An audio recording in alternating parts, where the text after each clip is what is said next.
యేసే పరిష్కారము అనుదిన Bible study కార్యక్రమం ప్రేక్షకులందరికీ యేసుక్రీస్తు వారి సర్వశ్రేష్ఠ నామమున వందనాలు. ప్రభువునందు ప్రియ దేవుని బిడ్డలారా, నేటి దినము డాక్టర్ కారుపాటి శ్యాంసాగర్ గారి ద్వారా బైబిల్ స్టడీలోని వాక్య ధ్యానమును కీర్తనల గ్రంథము నుండి ధ్యానం చేసుకుందాము. మీరందరూ బైబిల్తోనూ నోట్బుక్తోనూ సిద్ధపడి ఉంటే డాక్టర్ కారుపాటి శ్యాంసాగర్ గారు ప్రార్థన చేసి ఈ దినపు వాక్య పరిచర్య చేస్తారు.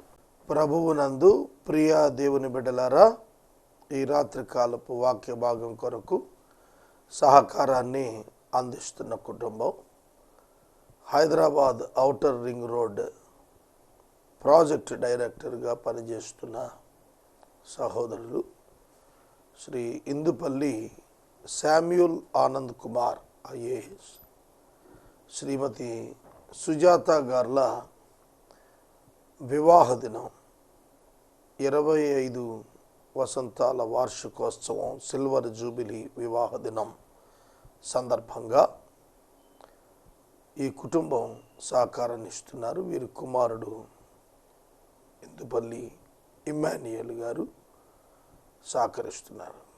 ఈ కుటుంబాన్ని ప్రభు దీవించినట్లు ప్రార్థిద్దాం. శామ్యూల్ ఆనంద్ కుమార్ గారిని, సుజాత గారిని, అలాగే ఇమ్మాన్యుయల్ని ప్రభు దీవించినట్లు ప్రార్థించండి. నేటి వాక్య ధ్యానం కొరకు ప్రభువును వేడుకుందాం. మమ్మను మిక్కిలిగా ప్రేమిస్తున్న మా ప్రియ ప్రభువు, మీకు వందనములు, స్తోత్రాలు. నేటి రాత్రి వాక్య ధ్యానం మీ కృపచే మాకు దయచేయము ప్రభువా. నీ స్వరము మాకు వినపడినట్లు అంతరంగమున మీ ఆధ్యాత్మిక స్వరం ఆత్మలు గ్రహించి బలపడినట్లు సహాయం చేయండి. శామ్యూల్ గారిని, సుజాత గారిని మీరు ఆశీర్వదించండి. ప్రత్యేకంగా 25 సంవత్సరాల వైవాహిక జీవితంలో మీరు వారికి తోడుగా ఉన్నందుకు మీకు కృతజ్ఞతలు. వారి కుమారుడు ఇమ్మానుయేలు గారిని దీవించండి, విద్యలో సహాయం చేయండి. మా రక్షకుడైన యేసు ప్రభు పేరిట ప్రార్థిస్తూ ఉన్నాము తండ్రి, ఆమెన్. ప్రభువు నందు ప్రియ దేవుని బిడ్డలారా, దయచేసి మీ పరిశుద్ధ బైబిల్ గ్రంథాన్ని తెరవండి. కీర్తనల గ్రంథము 68వ కీర్తన 20వ వచనము నుండి వాక్యాన్ని గమనించండి. ఈ దినం ఈ కీర్తనలో 6వ వర్తమానం. దేవుడు మా పక్షమున పూర్ణ రక్షణ కలుగ చేయు దేవుడై ఉన్నాడు. మరణము తప్పించుట ప్రభు అయిన యెహోవా వశము. ఈ మాట చాలా గంభీరమైన ధ్యానముతో కూడినటువంటి మాట. 2 పదాలు స్పష్టంగా మనం గుర్తించవలసినవి ఉన్నాయి ఇందులో. అవేమిటంటే పూర్ణ రక్షణ, మరణము. పూర్ణ రక్షణ, మరణము. మరణము తప్పించుట యెహోవా వశము. ఈ యొక్క వచనాలు దేవుడు, మా దేవుడు మా కొరకు పూర్ణ రక్షణ మా పక్షాన కలుగజేసేవాడు.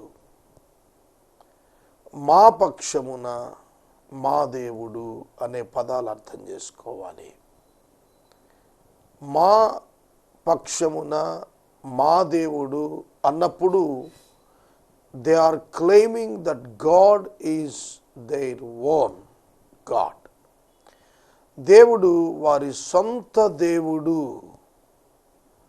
అని తెలుపుతూ సంబంధాన్ని గురించి మాట్లాడారు. సంబంధము, relationship between God and the believer. విశ్వాసికి దేవునికి మధ్యన ఉన్న సంబంధం. విశ్వాసికి దేవునికి మధ్య ఉన్న సంబంధం గురించి మాట్లాడుతున్నారు. దేవునికి మనుషులందరికీ ఉన్న సంబంధం ఏమిటి? సృష్టికర్త సృష్టి సంబంధం. వింటున్నారా? మనుషులందరూ కూడా దేవుని సృష్టిలో భాగమే. అయితే విశ్వాసి ఏమిటి? మనుషులలో విశ్వాసి ఎలా ప్రత్యేకించబడిన ఐడెంటిటీ గలవాడు? మనుషులందరూ పాపం చేసి దేవుడు అనుగ్రహించు మహిమను పొందలేక జన్మతః పాపులై ఉండి మరణమునకు పాత్రులుగా, అగ్నిగుండమునకు పాత్రులుగా, తీర్పుకు పాత్రులుగా, పాపమునకు దాసులుగా, అపవాది యొక్క భయమునకు దాసులుగా ఉన్నారు. అయితే విశ్వాసులు ఎవరు? విశ్వాసులు అనగా విమోచించబడిన వారు, దేవునిచే విమోచించబడిన వారు, దేవునిచే పిలువబడిన వారు, దేవునిచే ఏర్పరచబడిన వారు, దేవునిచే నీతిమంతులుగా ఎంచబడిన వారు విశ్వాసులు. మనుషులు విశ్వాసులు. విశ్వాసులు ఎట్లా అవుతున్నారు? మానవులు విశ్వాసులు ఎప్పుడు అవుతారు? ఎలా అవుతారు? దేవుని కుమారుడైన యేసుక్రీస్తునందు విశ్వాసం ఉంచుట ద్వారా మనము దేవునికి పిల్లలం అవుతాం. పర్సనల్ రిలేషన్షిప్కి వస్తున్నాం, విశ్వాసులం అవుతున్నాం. విశ్వాసానికి కర్త ఎవరు? హెబ్రీ పత్రిక 12వ అధ్యాయం చెబుతోంది 2వ వచనంలో, విశ్వాసమునకు కర్తయును దానిని కొనసాగించువాడుయును అయిన క్రీస్తు వైపు చూస్తూ మీ పందెములో ఓపికతో పరిగెత్తుదము అన్నారు. కనుక విశ్వాసమునకు కర్త యేసుక్రీస్తు అని హెబ్రీ గ్రంథకర్త తెలియజేయగా, రోమా పత్రికలో పౌలు గారు 10వ అధ్యాయంలో రాస్తున్నాడు, వినుట వలన విశ్వాసము కలుగును, వినుట క్రీస్తు యేసును గూర్చిన వాక్యము వలన కలుగును. రెండు ఒక్కటే. హెబ్రీ, రోమా రెండింటిలో ఒక్కటే ఉదాహరణ. వాక్యమునందు విశ్వాసముంచుట ద్వారా, వాక్యమునందు విశ్వాసముంచుట ద్వారా, యేసుక్రీస్తునందు విశ్వాసముంచుట ద్వారా అనే పదాలు రెండు ఒక్కటే. వాక్యమే యేసుక్రీస్తు. ఆదియందు దేవుడు భూమి ఆకాశాలను సృజించెను అని ఆదికాండం 1లో ప్రారంభమైన మాటలే ఆదియందు దేవుడు అని యోహాను సువార్త 1వ వచనంలో చెబుతూ వచ్చాడు. ఆదియందున్న దేవుడు, దేవుని యొద్ద ఉన్న వాక్యము, దేవుడై ఉన్న వాక్యము శరీరధారి అయినప్పుడు యేసుక్రీస్తుగా పిలువబడ్డాడు. కనుక యేసుక్రీస్తు యొక్క పూర్వనామం వాక్యమే, వాక్యమై ఉన్న దేవుడు. ఆదికాండం 15వ అధ్యాయం 1వ వచనములో అబ్రహామునకు దేవుని యొక్క వాక్యము ప్రత్యక్షమాయను అన్నాడు. యెబోకు రేవులో యాకోబునకు ప్రత్యక్షమైన వాడు దేవుని కుమారుడైన యేసుక్రీస్తే. Pre-incarnated Christ 40 times in the old testament. పాత నిబంధనలో 40 పర్యాయాలు శరీరధారి కాక పూర్వం క్రీస్తు యొక్క దైవ ప్రత్యక్షతలు ఉన్నాయి. కాబట్టి మా దేవుడు మాకు పూర్ణ రక్షణ కలుగు చేయును, రక్షణ కలుగు చేయును, పూర్ణ రక్షణ కలుగు చేయును. పూర్ణ రక్షణ కలుగు చేసిన దేవుడు ఎవరు? పూర్ణ రక్షణ కలుగు చేసిన దేవుడు ఎవరు? మనము ఈ నామముననే రక్షణ పొందవలను, ఆకాశమందున్న మరి ఏ నామమున మనము రక్షణ పొందలేము అని వాక్యం చెబుతుంది. యెషయా గ్రంథం 59వ అధ్యాయంలో రక్షింపనేరకుండునట్లు నా హస్తము కురుచు కాలేదు, విననేరకుండునట్లు నా చెవులు మందము కాలేదన్నాడు. రక్షకుడు బయలుదేరాడు అన్నాడు. రక్షకుడు ఎవరు? ప్రభువైన యేసుక్రీస్తే.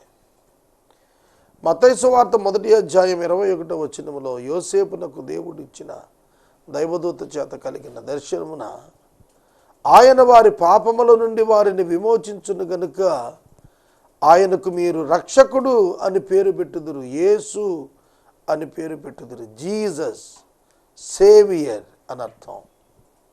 యేసు అను మాటకు అర్థం రక్షకుడు. లూకా సువార్త 2వ అధ్యాయం 11వ వచనంలో దూత మాట్లాడుతూ గొర్రెల కాపరులతో, రక్షకుడు మీ కొరకు ఉదయించి ఉన్నాడన్నాడు. యేసు మీ కొరకు పుట్టాడు అని అర్థం. ఈయన ప్రభువైన క్రీస్తు అభిషిక్తుడు కూడాను. రక్షణ అనుగ్రహించుటకు పంపబడినటువంటి క్రీస్తు అభిషిక్తుడు యేసుక్రీస్తు. గ్రహిస్తున్నారా?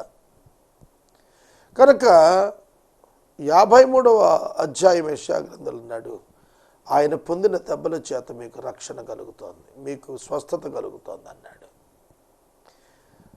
మార్కు సువార్త 10వ అధ్యాయం 45వ వచనంలో అనేకుల కొరకు విమోచన క్రయధనంగా తన ప్రాణం పెట్టడానికి వచ్చాడు అని రాశాడు మార్కు. కనుక యేసుక్రీస్తు ప్రభు పూర్ణ రక్షణ ఎట్లా కలుగజేస్తాడు? కేవలం భౌతిక సంబంధమైన స్వస్థతలు ఇచ్చి రక్షించటమా? కాదు. మరణము నుండి తప్పించగలిగిన వాడు నిజమైన రక్షకుడు. యేసుక్రీస్తు విశ్వాసం ఉంచిన వారిని ఉచితంగా పాపక్షమాపణ ఇచ్చి అగ్నిగుండం నుండి తప్పించినప్పుడే పూర్ణ రక్షణ కలిగినట్లుగా అవుతోంది. శరీరానికి రక్షణ ఇచ్చి పరిస్థితుల్లో రక్షణ ఇస్తే చాలదు. ఆత్మను అగ్నిగుండము నుండి తప్పించాలి, అప్పుడే అది పూర్ణ రక్షణ అని పిలువబడుతుంది. మానవుడు త్రిత్వం, ప్రాణము, ఆత్మ, శరీరం. కేవలం శరీరానికి స్వస్థత ఇస్తే కాదు, మనసుకు ఆనందం ఇస్తే కాదు, ఆత్మకు కూడాను రక్షణ కావాలి. అంతరంగ పురుషుడిగా చెప్పబడుతున్న ఆత్మ అగ్నిగుండానికి లోనై ఉన్నాడు. ఆ అగ్నిగుండం నుండి తప్పించబడాలి అని అంటే అతని మీద మోపబడినటువంటి పాపం, ఆదాము నుండి కలిగిన ఆ పాపం, ఇంప్యూటెడ్ సిన్, మోపబడిన పాపం, ఆపాదించబడిన పాపానికి, పాప స్వభావం కలిగి జన్మించినందున చేసిన ప్రతి విధమైన సొంత క్రియల చేత చేసిన పాపానికి పరిహారం దొరకాలి. అలా దొరకాలి అని అంటే పాపానికి శిక్ష పడాలి. పాపానికి శిక్ష పడకపోతే పాపికి విడుదల, రక్షణ రాదు. పాపానికి శిక్ష పడకపోతే దేవుని యొక్క న్యాయము నెరవేరదు. కాబట్టి యేసుక్రీస్తు ప్రభు శరీరధారి కావాల్సి వచ్చింది. అదృశ్యుడైన దేవుని యొక్క వాక్యము, మరలా చెబుతున్నాను, అదృశ్యుడైనటువంటి దేవుని యొక్క వాక్యము ఆయన గుణలక్షణాలను బట్టి శరీరధారి కావాల్సి వచ్చింది. హెబ్రీ పత్రిక 10వ అధ్యాయం 5వ వచనం అంటాడు, నీవు నాకు ఒక శరీరమును అమర్చితివి, నీవు నాకు ఒక శరీరమును అమర్చితివి, పూర్ణ హోమము నేను అర్పించడానికి వచ్చానన్నాడు. మీ నిమిత్తము విరవబడుతున్న నా శరీరము, చిందించబడుతున్న నా రక్తము, క్రొత్త నిబంధన నిమిత్తం చిందించబడుతున్న నా స్వయం రక్తము అని ప్రకటన చేశాడు. మోషే గొర్రెల యొక్కయు మేకల యొక్కయు రక్తముతో వెళ్ళాడు, కానీ యేసుక్రీస్తు తన స్వరక్తము చేత హస్తకృతము కాని ఆలయములోనికి, దేవుని సన్నిధిలోనికి, పరలోకానికి వెళ్ళగలిగాడు. కనుక యేసుక్రీస్తు ప్రభువు మాత్రమే పూర్ణ రక్షణ శరీరానికి, ఆత్మకు, పరిస్థితుల నుండి మానవుని యొక్క జీవితానికి కలిగించగలిగినటువంటి వాడు.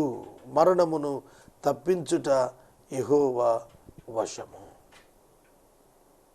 నిన్న ఒక సమాధిలో, నేను సమాధి కార్యక్రమంలో ఉన్నాను. ఒక ప్రశ్న వచ్చింది. యవ్వన కాలములో ఒక ప్రమాదంలో ఒక వ్యక్తి చనిపోతే, యవ్వన కాలంలో ప్రమాదమున ఒక వ్యక్తి చనిపోతే నిర్లక్ష్య కారణం లేదంటే స్వయం కృతాపరాధంగా ఎంచుతామా, దేవుని పిలుపుగా ఎంచుతామా అనే ఒక ప్రశ్న విన్నాను నేను. దేవుని నిర్ణయం, దేవుని చిత్తము, దేవుని ఉద్దేశము, దేవుని అనుమతి లేకుండా ఏ ఒక్క వ్యక్తికి మరణము రాదు. Physical death must be allowed by God himself to any human being. This is biblical doctrine. నరులారా వెనకకు తిరిగి రండి అని ఆయన పిలిచినప్పుడు నరులు వెళ్ళిపోతారు. ధనవంతుడిని ప్రభు అడిగారు, నీ ప్రాణం అడుగుతున్నారు ఈ రాత్రి, నువ్వేం చెబుతావు అన్నాడు. సొదొమకు వెళుతూ అబ్రహాముతో చెప్పాడు, నేను దిగి వెళ్ళి చూస్తాను, then I will decide what to do. జలప్రళయంలో నోవాహు దగ్గర దేవుడు అవకాశం ఇచ్చి చూచాడు. కనుక మరణం, శారీరక మరణం ఎవరిచ్చేది? దేవుని అనుమతి లేకుండా మరణం రాదు. It may be an accident or it may be in the age of youth or old. ఇక్కడ నా అప్పీల్ ఏమిటంటే, please try to understand the will of God. దేవుని యొక్క చిత్తమును, దేవుని యొక్క ఉద్దేశమును, దేవుని యొక్క ప్రణాళికను మనం అర్థం చేసుకోవాలి. నేను మనం చేస్తున్నాను. ఒక అమాయకుడు రోడ్డు మీద పోతుంటాడు. somebody's mistake, some brake fail or drunkard fellow driving, ఒక ప్రమాదంలో ఒక మనిషి చనిపోవచ్చు. దాన్ని తప్పించలేడా దేవుడు? So it is the mystery of God, it is the one of the mystery of God which cannot be revealed to the human minds about the death of the human being. హేబేలు చనిపోయాడు. క్రూరంగా కయీను హేబేలును హత్య చేశాడు. కనుక దేవుని దాటిపోయిందా ఈ హత్య? దేవునికి తెలియకుండా వెళ్ళిందా అతని ప్రాణం? కాబట్టి మరణము తప్పించుట యెహోవా వశము. ఈ మధ్యన మా పాస్టర్ గారు ఒక ఆయనకు బుల్లెట్ యాక్సిడెంట్ అయింది. ఆయన 6 ribs స్ట్రైట్గా ఇరిగాయి. It's a wonder. Collar bone break అయింది. అంతరంగ భాగాలు ఏవి కూడా తాకబడకుండా కాపాడబడ్డాడు. We praised God for that. దేవుడికి అసాధ్యమైంది లేదు. అట్లాగే 91వ సంకీర్తనలో నీ ప్రక్కన 1000 మంది పడినను, నీ కుడి పక్కన 10,000 మంది కూలినను అపాయము నీ యొద్దకు రాదు. అలాగనే నీకు అపాయమేమి కలుగదు, ఏ తెగులు గుడారాన్ని సమీపించదు. నీ మార్గాల్లో కాపాడుటకు ఆయన నిన్ను గురించి దూతలకు ఆజ్ఞాపిస్తాడు. నీ పాదాలకు రాయి తగలకుండా వారు నిన్ను తమ చేతుల మీద ఎత్తి పట్టుకొందరు. కాబట్టి మనం దేవునికి తెలియకుండా మానవులుగా మనకు మరణం వస్తుందనో, దేవుడు సర్వజ్ఞానం కలిగిన వాడు, ఆయనకి తెలియంది ఏముంటుంది? కనుక దాని యందు దేవుని తప్పు పట్టడానికి వీల్లేదు. దేవుడు తన ప్రతిక్రియ యందు కూడా న్యాయవంతుడు అని ఖచ్చితంగా నిర్ణయం అవుతుంది, ఖచ్చితంగా తీర్మానం అవుతుంది, ఖచ్చితంగా రుజువు అవుతుంది. అందులో వ్యత్యాసం లేదు. మరణము తప్పించుట యెహోవా వశము. ఒక cancer patient with 2 grams of haemoglobin 25 to 30 years బ్రతికిన ఆమె నాకు తెలుసు, మా బంధువు. డాక్టర్స్ చెప్పారు ఇప్పుడు చనిపోతుందని. కానీ మరణం రాలేదు ఆమెకు, ఆరోగ్యంగానే తిరిగారు. కనుక మరణం తప్పించడం యెహోవా వశం. అంతా ఒక యాక్సిడెంట్ చెబుతాను, మీకు ఆశ్చర్యం కలుగుతుంది. మా పాస్టర్ గారి సతీమణి toll gate turning early morning from Hyderabad to Eluru టర్నింగ్లో ఒక వాహనం కొట్టి ఆమె ఒక్క ఆమెనే చనిపోయినారు. నేను ఎందుకు ఈ ఉదాహరణ చెప్తున్నానంటే, మరణము అందరికీ సంప్రాప్తమైంది అనేదేమో అగ్నిగుండాన్ని గురించి రాశాడు రోమాపత్రిక 5లో. శారీరక మరణం వచ్చేటప్పటికి విశ్వాసికి కృపచేత దేవుడు అనుగ్రహించేదే. దాని రీజనింగ్స్ మనం క్వశ్చన్ చేయటానికి లేదు. రోజు ఎక్సర్సైజ్కి వెళ్ళి దేహదారుఢ్యం కలిగిన వారు సడన్గా చనిపోతున్నారు. అస్సలు ఎక్సర్సైజ్కి వెళ్ళిన వాళ్ళు, గృహంలో కూర్చున్న వారు, ముదుసలు 95 సంవత్సరాలు బతుకుతున్న వాళ్ళు కనబడుతున్నారు. కనుక ఇది ఈ మరణం అనేటువంటిది భౌతికమైన ఈ కాన్సెప్ట్ ఉంది చూసారు, ఇది దేవుని చేతుల్లో ఉంది. ఆయుష్ ఎంత అనేది దేవుని చేతుల్లో ఉంది. ఆదికాండంలో మనం 5వ అధ్యాయంలో చూస్తే వరుసగా 10 తరాల యొక్క పెద్దలు, నోవాహు పైభాగంలో ఉన్న వారందరూ కూడా, పైకాలంలో ఉన్న వారందరూ కూడా 960 సంవత్సరాలు, 930 సంవత్సరాలు 860 సంవత్సరాలు ఇట్లా జీవించిన వాళ్ళు. మెతూషెల హైయెస్ట్ 965 ఏళ్ళు బ్రతికాడు. మరి అన్ని సంవత్సరాలు బ్రతుకుతూ వచ్చారు. 2000 సంవత్సరాలు అయిన తర్వాత ఆదాము నుండి 2000 సంవత్సరాలు అయ్యాక మనం అబ్రహాం యొక్క కాలం చూస్తాం. అబ్రహాము నుండి మోషే దగ్గరికి వచ్చి 400 సంవత్సరాలు.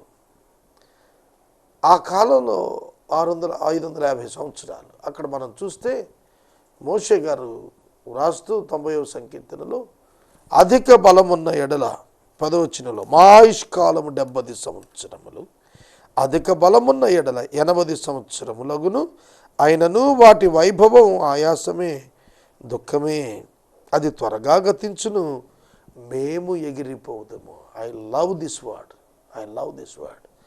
మేము ఎగిరిపోవదుము. వి విల్ ఫ్లై, మేము ఎగిరి వెళ్ళిపోతాం మా దేవుని దగ్గరికి.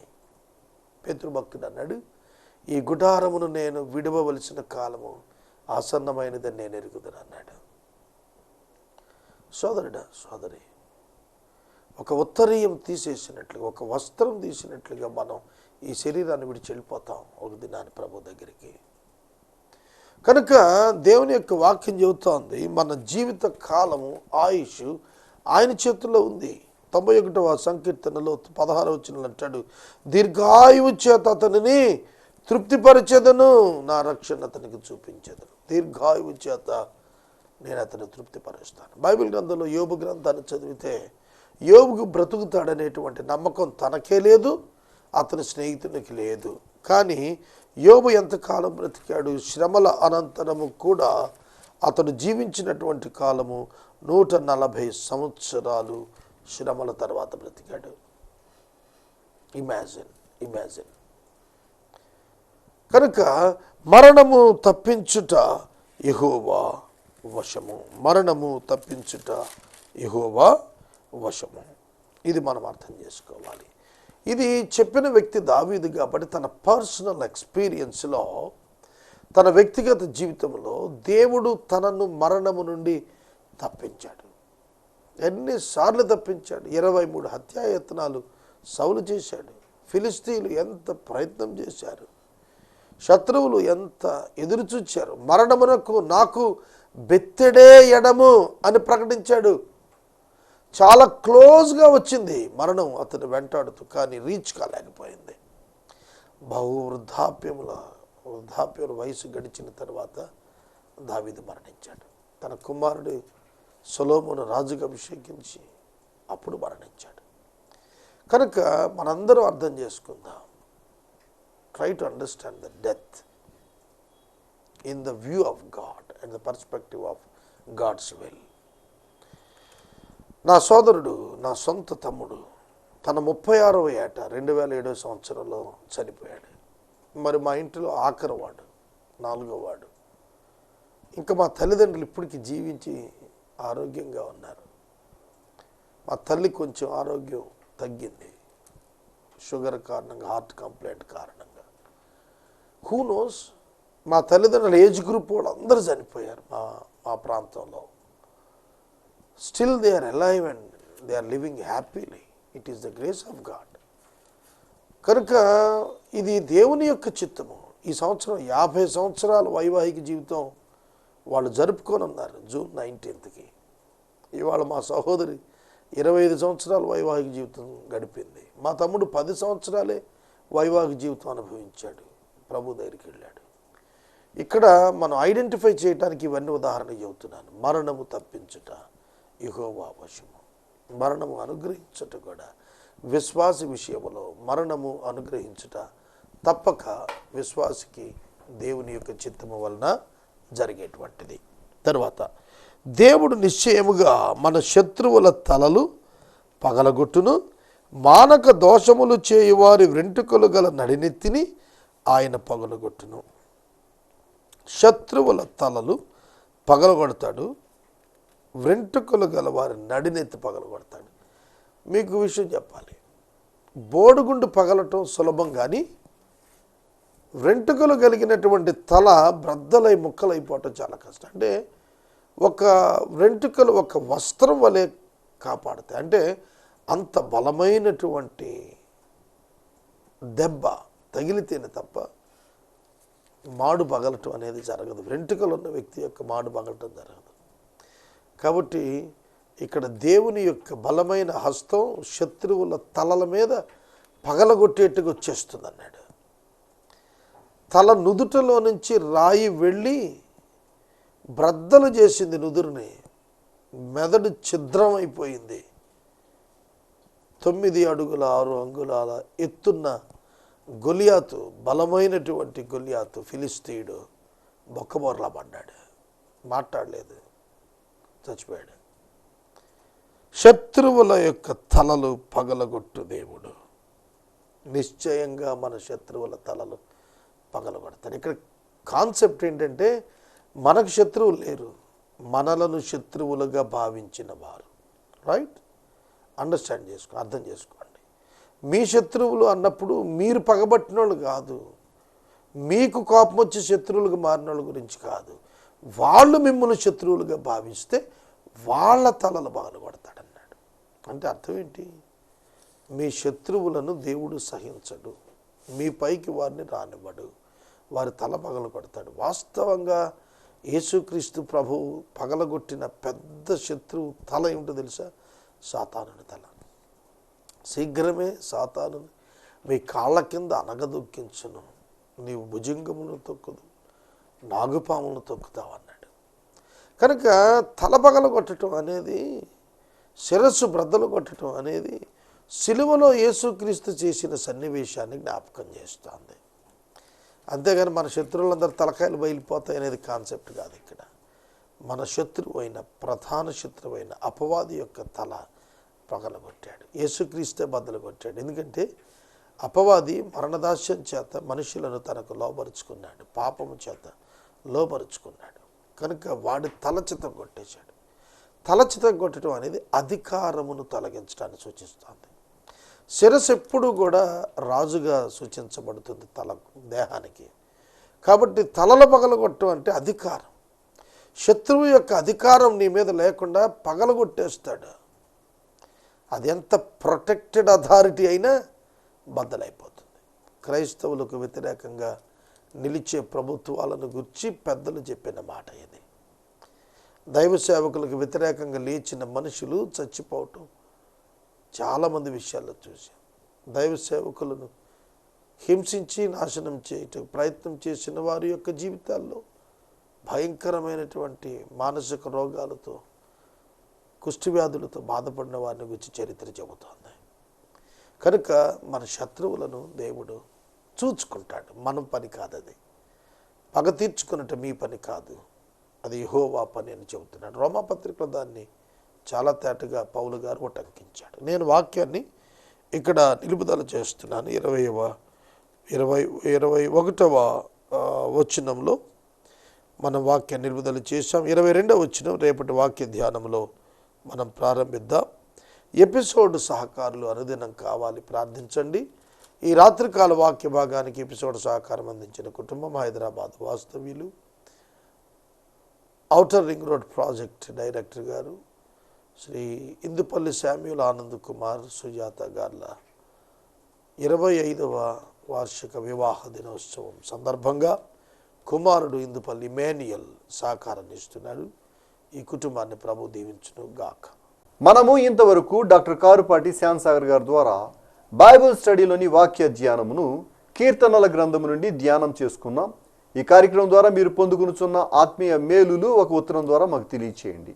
మీ ప్రార్థనా మనవులు మాకు తెలియచేస్తే ఏసే పరిష్కారం కార్యాలయంలో ఏర్పాటు చేసిన ప్రత్యేక ప్రార్థనా శిబిరంను మీ కొరకు ప్రార్థిస్తాం.